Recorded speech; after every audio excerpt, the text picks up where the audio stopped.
শুভ সন্ধ্যা। Share বাজারের মূল খবর ডেইলি মার্কেট আপডেটে আপনাদের স্বাগতম। ডিএসইএক্স আজ 21.87 পয়েন্ট বা 0.39% বেড়ে 5,636 পয়েন্টে অবস্থান নিয়েছে।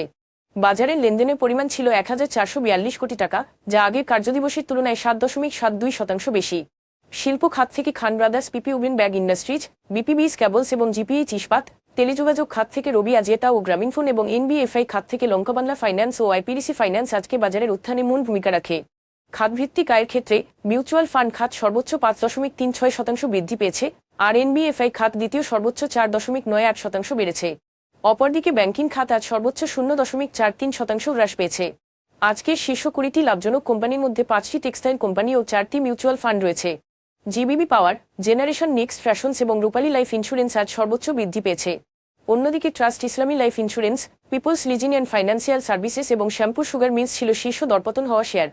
ট্রাস্ট ইসলামী লাইফ ইন্স্যুরেন্স আজ রেকর্ড তারিখ শেষে লেনদেন শুরু করে এই শেয়ারটি দর কমেছে। বাকি শেয়ারগুলোর মূল্য পরিবর্তনের পেছনে কোনো মূল্য সংবেদনশীল তথ্য জানা যায়নি। রংপুর ফাউন্ড্রি, সোনালী লাইফ ইন্স্যুরেন্স এবং সান লাইফ ইন্স্যুরেন্সের লেনদেনের পরিমাণ গত 3 মাসের গড় লেনদেনের তুলনায় আজ উল্লেখযোগ্যভাবে বেড়েছে।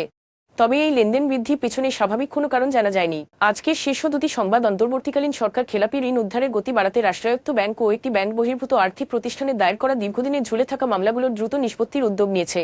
মোট 10টি প্রতিষ্ঠানের দায়ের করা 38,000 কোটি টাকার 100টি মামলা চিহ্নিত করা হয়েছে, যার অনেকগুলো বিগত কয়েক বছর ধরে আদালতে ঝুলে আছে, ফলে ঋণদাতারা কার্যকর পদক্ষেপ নিতে পারছে না। এই অচলাবস্থা অবসানের মধ্য দিয়ে আর্থিক খাতে শৃঙ্খলা ফিরিয়ে আনতে এবং কাউকেই ছাড় দেওয়া হবে না তা প্রমাণ করতে চায় সরকার।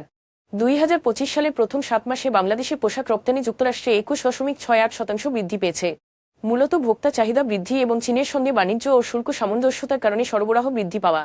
রপ্তানিকারকরা আশাবাদী যে এই গতি টেকসই প্রবৃদ্ধি পথ তৈরি করবে এবং বৈশ্বিক পোশাক বাজারে বাংলাদেশকে আরও প্রতিযোগিতামূলক ও স্থিতিস্থাপক অবস্থানে নিয়ে যাবে।